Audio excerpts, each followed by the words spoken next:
നമസ്കാരം. Raf talk ഫുട്ബോളിലേക്ക് അവർക്കും സ്വാഗതം. യുവേഫ ചാമ്പ്യൻസ് ലീഗിൽ ഇന്ന് FC ബാഴ്സലോണ യങ് ബോയ്സുമായിട്ട് കളിക്കുന്നുണ്ട്. ബാഴ്സയെ സംബന്ധിച്ചിടത്തോളം ആദ്യ കളിയിൽ അവർ മൊണോക്കോയോട് തോറ്റതുകൊണ്ട് ഈ കളി വിജയിക്കുക എന്നുള്ളത് പരമപ്രധാനമായിട്ടുള്ള കാര്യമാണ്. രാത്രി ഇന്ത്യൻ സമയം 12:30 ബാഴ്സലോണയുടെ മൈതാനത്താണ് കളി നടക്കുന്നത്. പക്ഷേ യങ് ബോയ്സ് സ്വിസ് ക്ലബ്ബാണ് young boys.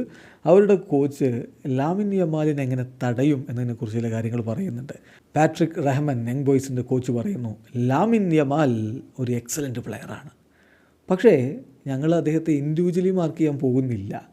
V must control him as a team. അതായത് ഒരാളെ വെച്ചുകൊണ്ട് ലാമിൻ യമാലിനെ മാർക്ക് ചെയ്യാൻ പോകുന്നില്ല, ഒരു ടീം എന്ന നിലയിൽ ഒരുമിച്ച് നിന്ന് വേണം അവനെ ഡിഫെൻഡ് ചെയ്യാൻ എന്നാണിപ്പോൾ പാട്രിക് റഹ്മാൻ പറയുന്നത്. എന്തായാലും എന്ത് തന്ത്രങ്ങളായിരിക്കും ലാമിൻ യമാലിനെ പോലുള്ളൊരു പ്രതിഭയെ തടയാൻ റഹ്മാൻ ഒരുക്കാൻ പോകുന്നത് എന്നുള്ളത് കണ്ടറിയണം. ബാഴ്സയെ സംബന്ധിച്ചിടത്തോളം ഇപ്പോൾ റാഫീഞ്ഞയും ഈ ലാമിൻ യമാലും ലെവൻഡോസ്കിയും ഒക്കെ അടങ്ങുന്ന മുന്നേറ്റ നിരയിൽ ഇന്ന് വലിയ പ്രതീക്ഷയുണ്ട്.